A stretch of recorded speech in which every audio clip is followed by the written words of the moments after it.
अस्सलाम वालेकुम। आज के इस जलसे के सदर स्टेज पे तशरीफ फरमा नौजवानों, बुजुर्गों, दोस्तों और मेरी माँ बहनों, अरे बैठ जाओ। ऐसा नगर कब्रस्तान पब्लिक है, बैठ जाओ। आज मैं बहुत, जहां तक मेरी आवाज जा रही है, घरों में मुकीम मेरी पर्दा नशीन माँ बहनों, बोलना तो बहुत कुछ था, लेकिन वायर काट दिए, कहां तक दबाएंगे। छोड़ो, बोलना बहुत कुछ था, लेकिन ना एक पंजाबी गाना हमेशा सुनता था मैं, बाप तो बाप रहेगा। आज मैंने देख लिया भैया, बाप तो बाप रहेगा।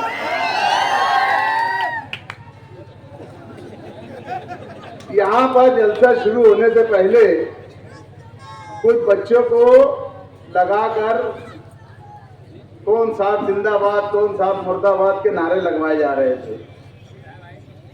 यही हालात 2009 में भी थे कि मुफ्ती मोहम्मद इस्माइल कासमी साहब जब आयशा नगर के अंदर आए तो हमारी कुछ माँ बहनों को आगे कर उनसे चप्पल दिखवाई गई थी। 2009 के बाद 2019 में जब मैं मुफ्ती साहब के साथ आयशा नगर के अंदर दौरे पर आया, यहाँ के जिम्मेदारों को बात याद होगी, 10 साल के बाद हमारी उन माँ बहनों ने मुफ्ती साहब से माफी मांगी थी।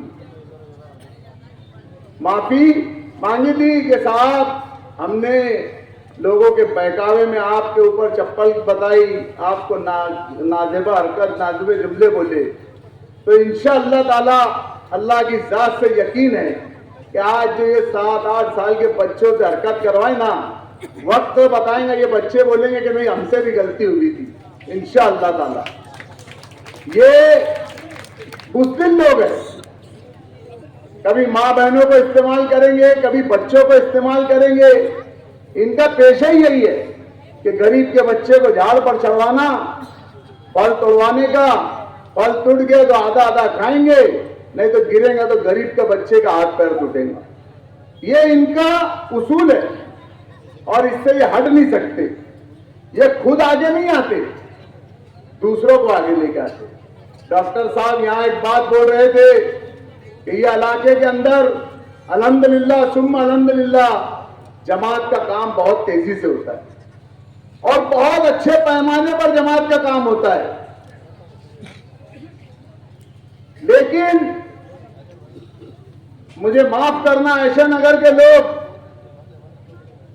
जब भी शहर के अंदर आयशा नगर का नाम लिया जाता है तो एक आम आदमी का तस्वुर कुछ और चला जाता है कि नहीं, गुंडों की बस्ती है, शराबियों की बस्ती है, इसकी बस्ती है। ये बस्ती वालों की गलती नहीं है, ये उन लोगों की गलती नहीं है। यहां तो अल्हम्दुलिल्लाह जमात का भी काम होता है, मशकुरात की भी जमातें आती है, सब आती है। मेरे भाइयों, मेरे उन साथियों से मेरी गुजारिश है कि जरा सोचो कि सिर्फ आयशा नगर का नाम आता तो लोग क्यों बदनाम करते। उसकी एक वजह एक कि जिस कौम का रहबर जैसा रहेगा, आदमी रहबर को देख के फैसला करता है, पूरी कौम को नहीं देखता। तुम अगर यहाँ शराबी, जानी, नशेड़ी रहबरों को बना दोगे, उनको चुनकर लाओगे, तो उनके साथ साथ गेहूं के साथ घुन भी पिसा जाएगा। यहां पर अच्छे लोगों को भी बदनामी मिलेंगी। मैं हर जलसे में बोल रहा हूं ये बात कि चंद लोग हैं, सिर्फ और सिर्फ चंद लोग हैं जिनकी वजह से पूरा पूरा इलाका बदनामी उठा रहा है। तो क्यों नहीं मेरे भाइयों, मेरी आपसे गुजारिश है, क्यों नहीं उन चंद लोगों को तुम उखाड़ कर फेंकते हो? क्यों नहीं उन चंद लोगों को उनके घर का रास्ता बताते हो? बहुत हो गया ना 40 साल, अब और कितने साल? क्या विरासत में लिख के देंगे क्या? बाप 40 साल, फिर बेटा 40 साल, मैं तो सुना भी पोते भी तैयार हो रहे। देखो जरा कुछ आयशा नगर से भी नौनिहालों को निकालो, नौजवानों को निकालो, उनको भी इलेक्शन लड़ाओ, उनको भी आगे बढ़ाओ। सिर्फ बिरादरी के नाम पे तुम एक ही रखनी है क्या? शहर में कोई दूसरा रखनी है ही नहीं। बोले मुफ्ती साहब ने क्या किया, मुफ्ती साहब ने क्या किया, बिरादरी के नाम पर एक हो जाओ। मैं मानता चलो मुफ्ती साहब ने तुम्हारे अगर 100 काम में से 10 ही काम किए होंगे, 90 काम नहीं किए होंगे। किसी का अच्छा नहीं किया तो किसी का बुरा भी नहीं किया। किसी के बच्चे को नशे की आदत नहीं लगाए, कोई सट्टे वाले को इजाजत नहीं दिए कि जा तू सट्टा चला, मैं डिपार्टमेंट में बात कर लूंगा। आज भी अल्हम्दुलिल्लाह मुफ्ती साहब का डिपार्टमेंट के अंदर इस मामले में व्हाइट कॉलर है, व्हाइट कॉलर। ये बोलते हमारे पर क्या है? अरे तुम्हारी वजह से पूरी कौम बदनाम हो रही है। तुम ऐसे रहनुमा बन के बैठे हैं कि पूरे शहर को बदनामी, पूरी बिरादरी को बदनामी सहना पड़ रहा है तुम्हारी वजह से।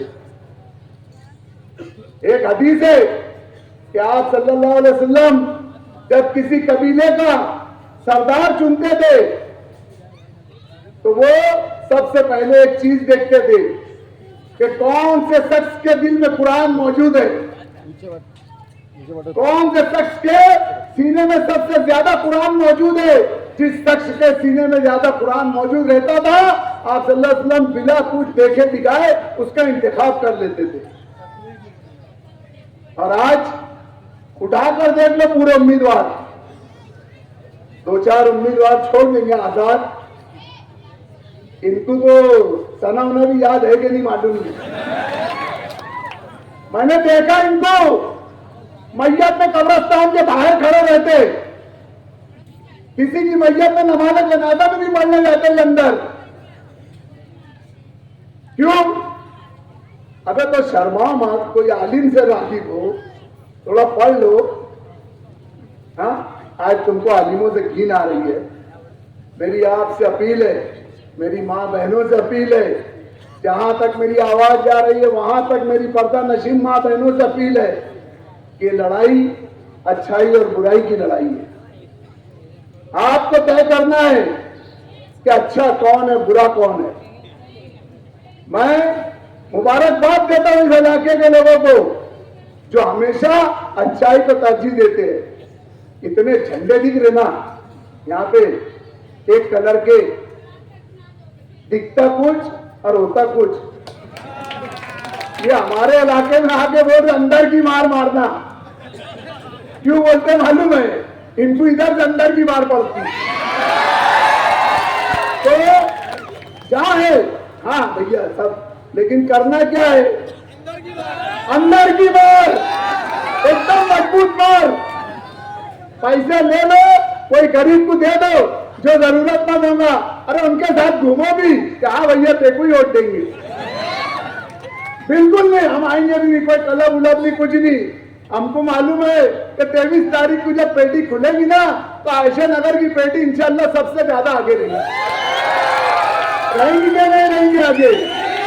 चलो पीछे आप लोग इंशाल्लाह ताला भैया इधर। हाँ मैं समझ गया कोई कम ज्यादा उठा रहे, कैमरे चल होंगे, कोई बात नहीं। अंदर कोई कुछ नहीं करेगा, सिर्फ अंदर जाने का बिस्मिल्लाह रहमान रहीम और उसको उड़ाने का जो आसमान में उड़ रहा, जिसकी फितरत में उड़ाने पतंग, जिसकी फितरत में जमीन पर रेंगना उसको नहीं चलाने का।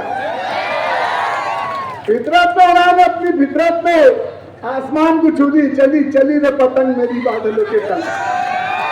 बस यही अपील, यही गुजारिश, यही दर्द मेरी माँ बहनों के सामने मैं रखना चाहता था। मेरे बुजुर्गों कि ना कोई साथ देखो ना बिरादरी देखो, सिर्फ एक कलमे की बुनियाद पर एक होकर 22-20 तारीख को इतनी वोट दे दो कि सामने वाला भी बोलने लग जाए कि तेरा मेरा रिश्ता क्या, अरे तेरा मेरा रिश्ता क्या। अल्लाह हाफिज।